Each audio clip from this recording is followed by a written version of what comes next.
الحمد لله الذي خلق الموت والحياة ليبلوكم أيكم أحسن عملا. أشهد أن لا إله إلا الله وحده لا شريك له الملك الحق المبين، وأشهد أن سيدنا محمدا عبده ورسوله لا نبي بعده. اللهم صل وسلم على حبيبك المصطفى ورسولك المجتبى سيدنا ومولانا محمد وعلى آله وصحبه أجمعين. إخوة الإيمان، اتقوا الله حق تقاته ولا تموتن إلا وأنتم مسلمون. اتقوا الله عباد الله، فإنه قد أفلح وفاز من اتقى وقد خاب من طغى وعصى.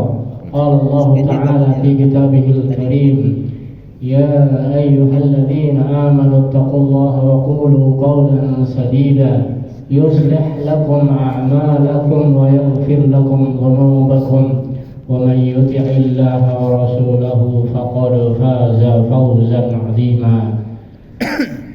Saudaraku yang seiman, dirahmati Allah Subhanahu wa taala.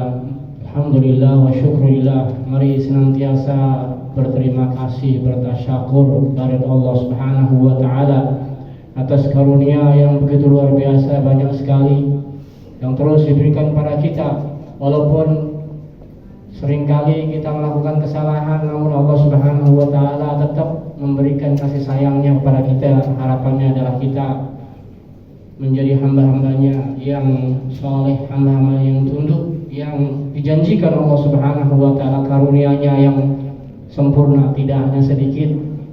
Kasih sayang Allah Subhanahu wa taala 1% yang dibagikan untuk seluruh makhluk yang ada, namun yang dijanjikan bagi hamba-hambanya yang beriman adalah 100%. Dan itu hanya diperuntukkan untuk hamba-hambanya yang beriman dan bertakwa. Mudah-mudahan kita termasuk di dalamnya. Saudara rahmat Allah Subhanahu wa taala, mari wujudkan tasyakur itu dengan peningkatan ketakwaan pada Allah Subhanahu wa taala. Hari demi hari kita semakin tunduk, semakin taat kepada aturan-aturan yang telah Allah Subhanahu wa taala buat. Mudah-mudahan dengan demikian kita mendapatkan yang dijanjikan Allah Subhanahu wa taala. Amin ya rabbal alamin. Saudara rahmat Allah Subhanahu wa taala, dalam rangka kita bertakwa pada Allah Subhanahu wa taala, dalam rangka bersyukur pada Allah Subhanahu wa taala, mari kita mawas diri, kita masuk pada tahun baru kembali. Sebenarnya waktu itu terus berlalu. Tidak ada yang namanya tahun baru itu terus, tiap hari adalah baru dan baru sampai akhirnya kita berjumpa dengan Allah Subhanahu wa taala. Namun demikian Allah Subhanahu wa taala memang membuat batasan-batasan sehingga kita bisa menghitungnya. Kita mempunyai batasan-batasan, punya target-target, dan kita bisa mengoreksi diri. Maka dari itu ini waktunya kita untuk mengoreksi diri. Yang pertama adalah hubungan kita pada Allah Subhanahu wa taala. Kita diciptakan Allah Subhanahu wa taala, wa ma khalaqtul insa wal jinna illa liya'budun. Tujuan utama kita diciptakan Allah Subhanahu wa taala adalah untuk beribadah, bukan untuk yang lainnya. Maka dari itu semua yang kita lakukan, dari kita bangun sampai kita tertidur kembali, adalah harus berisi dengan peribadatan, penghambaan kita kepada Allah Subhanahu wa taala. Apapun itu yang kita lakukan harus bernilai ibadah pada Allah Subhanahu wa taala. Jangan sampai ada kegiatan yang nilainya tidak beribadah, tidak ibadah kepada Allah Subhanahu wa taala. Maka tentunya ini yang terus harus kita tingkatkan, hubungan kita pada Allah Subhanahu wa taala. Status kita seorang hamba dan Allah Subhanahu wa taala sebagai Tuhan kita, sebagai Rabb kita, sebagai ilah kita harus terus kita perbaiki, sehingga tatkala suatu ketika kita dipanggil Allah Subhanahu wa taala, benar-benar kita tahu posisi kita, tahu kondisi kita, dan benar-benar kita diterima oleh Allah Subhanahu wa taala sebagai hambanya. tatkala sebelum kita dilahirkan oleh dilahirkan oleh bapak ibu kita di zaman azali, Allah Subhanahu wa taala telah membuat perjanjian kepada kita semua, alastu bi rabbikum. Maka kita menjawab bala, qalu bala syahidna. Sebelum jauh-jauh kita sebelum dilahirkan, Allah Subhanahu wa taala telah membuat janji kepada ruh kita, kepada arwah kita di zaman azali. Maka kalian bersaksi bahwa aku adalah Rabb kalian. Aku Allah Subhanahu wa taala adalah Tuhan kalian. Maka kita semuanya menjawab dengan kesiapan. Qalu bala, ya Allah, kami adalah hamba-Mu, kami siap mempertuhankan-Mu dan tidak mempertuhankan yang lainnya. Ini jangan sampai ada masalah dalam hal ini. Maka hal-hal yang menyangkut keimanan kita kepada Allah Subhanahu wa taala harus terus kita pertajam. Karena banyak sekali ternyata hal-hal yang kita tidak disadari. Hal itu hal-hal mungkin kita nggak rasa, hal-hal yang kecil, kata-kata yang sepele, kata-kata yang remeh, ternyata efeknya, dampak terhadap keimanan kita luar biasa. Allah Subhanahu wa taala mengingatkan kita banyak sekali ayatnya, tahsibunahu hayyinan wa huwa indallahi azim. Kalian menyangka perkataan itu, perbuatan itu adalah ringan, tidak ada efeknya di dalam keimanan kalian. Namun ternyata itu adalah di sisi Allah Subhanahu wa taala azim. Itu adalah luar biasa, sehingga bisa menggugurkan keimanan kita, merontokkan keimanan kita. Nah, ini harus terus kita pertajam sehingga kita benar-benar tahu tatkala kita mengucapkan sesuatu, tatkala kita melakukan sesuatu, itu jangan sampai membatalkan keimanan kita kepada Allah Subhanahu wa taala. Dan juga sebaliknya ada hal-hal kecil, ada kata-kata yang kita sangka itu adalah hal-hal yang ringan, hal-hal yang sepele, namun ternyata itu nilainya di sisi Allah Subhanahu wa taala tinggi sekali. Ini harus terus kita tingkatkan pengetahuan kita hal ini.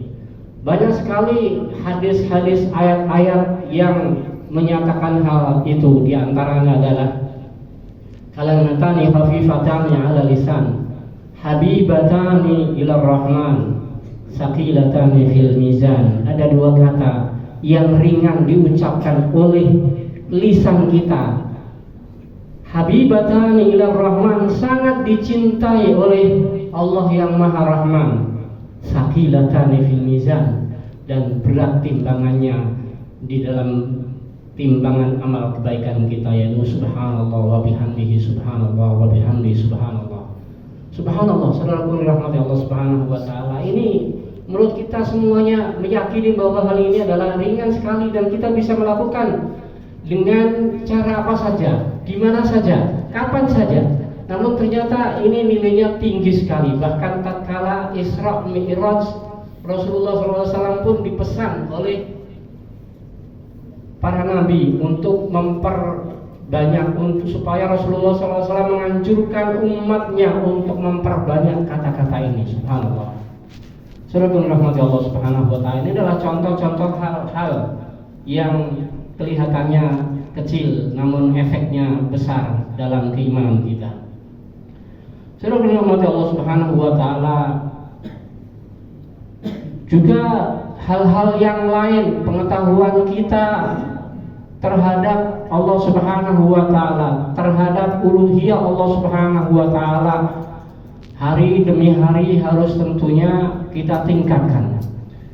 Karena itulah yang membedakan antara amalan yang kita lakukan, amalan orang-orang yang beriman, nilainya keimanan, dan amalan-amalan yang lainnya.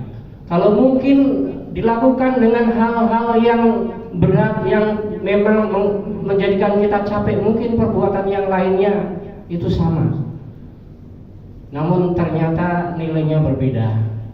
Itulah tatkala kita membaca surat Al-Ghasyiyah kita mendapati ayat di antaranya amilatun nasibah tasla naran hamiyah. Ada orang yang di dunia ini sudah capek berbuat banyak sekali, amilatun nasibah, perbuatannya begitu luar biasa, membuat capek, namun ternyata sia-sia, tidak ada nilainya di sisi Allah Subhanahu wa taala, dan akhirnya tasla naran hamiyah, masuk ke dalam neraka yang sangat panas. Na'udzubillah tsumma na'udzubillah. Saudaraku yang dirahmati Allah Subhanahu wa taala, amalan sama-sama, kelihatannya sama, tatkala ilmunya berbeda, motivasinya berbeda, maka nilainya bisa sama, bisa berbeda. Kita perhatikan dalam masalah sholat saja, jelas kita semuanya meyakini bahwa sholat itu adalah perbuatan yang sangat mendekatkan diri kepada Allah Subhanahu wa taala.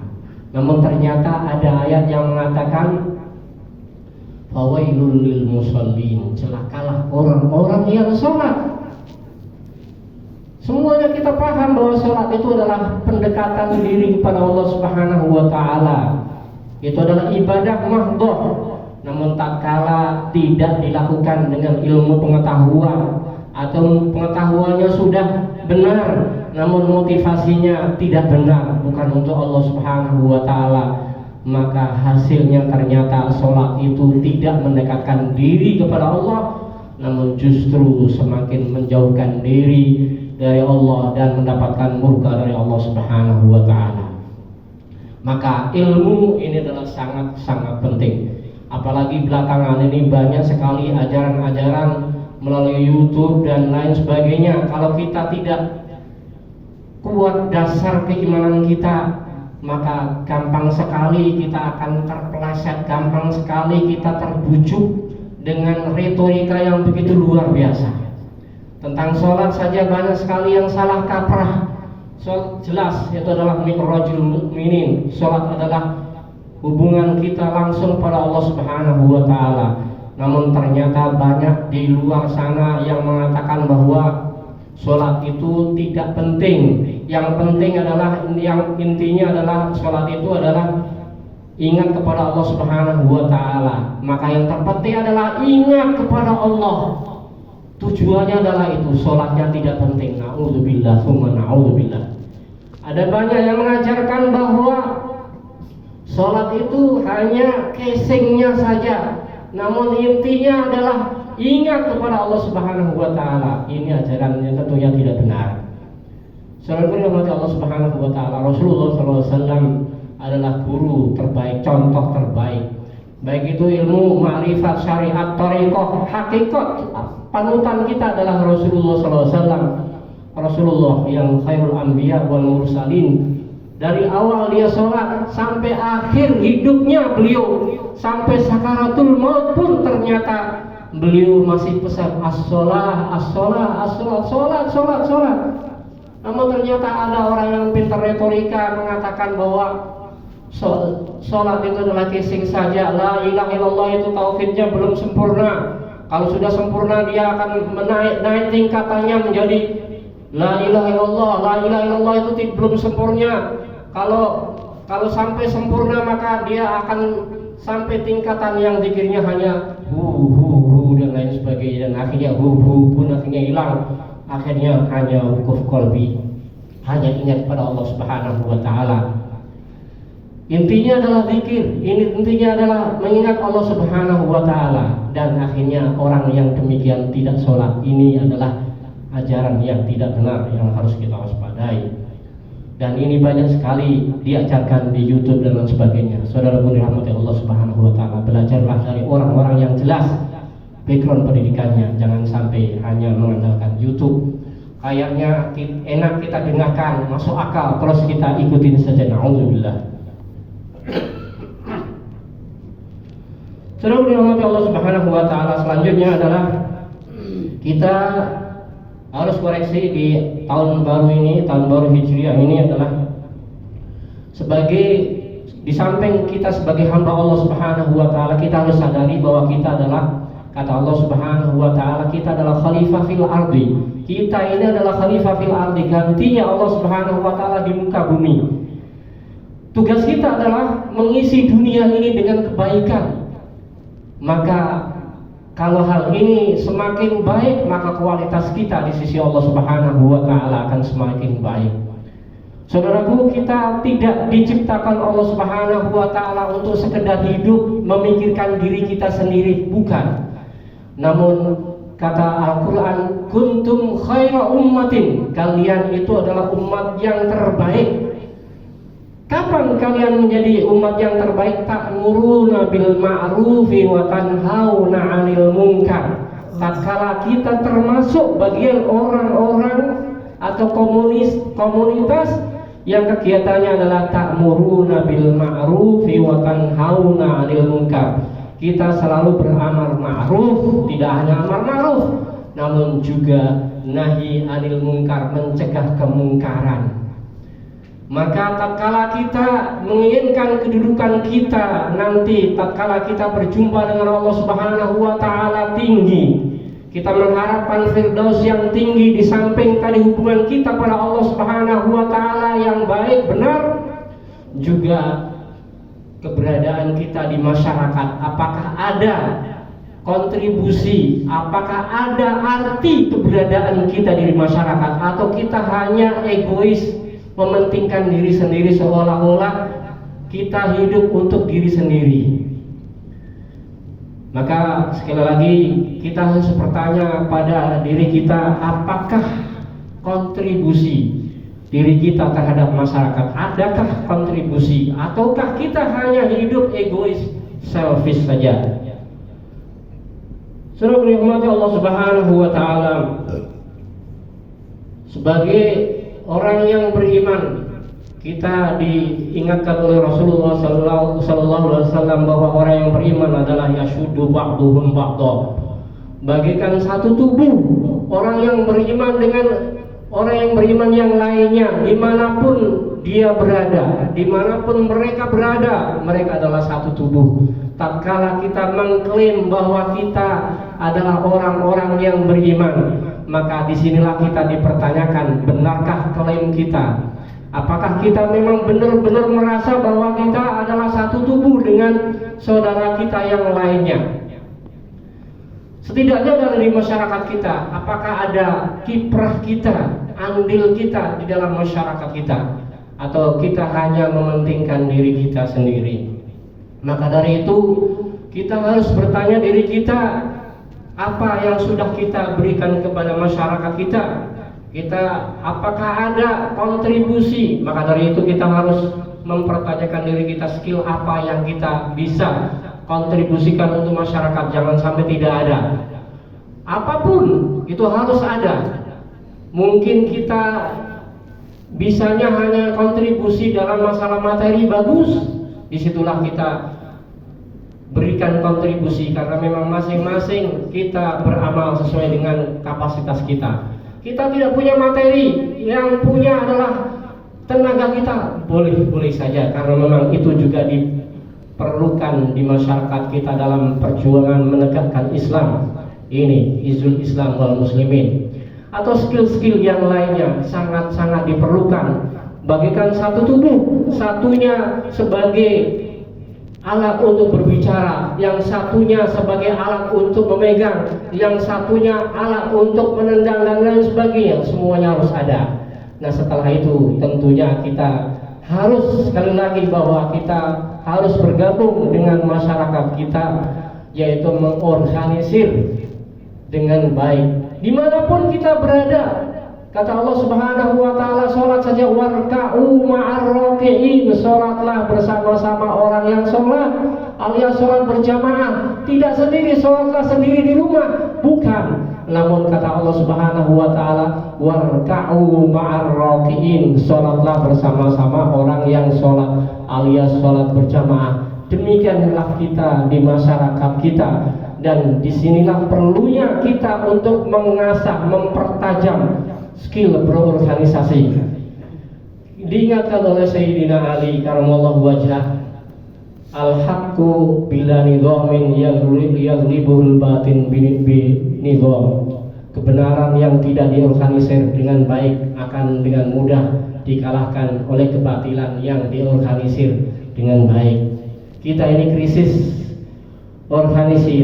organisasi. Skill manajerial ini sangat kita masih sangat diperlukan. Maka disinilah kita sebagai orang yang beriman harus mengasah dari sisi ini supaya benar-benar kita baik itu sebagai pribadi, sebagai hamba Allah Subhanahu wa taala, kemudian sebagai anggota masyarakat atau khalifatullah fil ardi benar-benar bisa menjadi semakin baik, sehingga tatkala kita berjumpa dengan Allah Subhanahu wa taala baik itu secara pribadi maupun secara khalifatullah fil ardi benar-benar kita akan bisa bertanggungjawabkan, sehingga tatkala kita berjumpa dengan Allah Subhanahu wa taala kita disambut oleh Allah Subhanahu wa taala radiyatan maradiyah, Allah ridho dengan kita dan kita pun dapatkan keridhaan Allah Subhanahu wa taala berupa surga yang begitu luar biasa, penuh hikmah, penuh kenikmatan.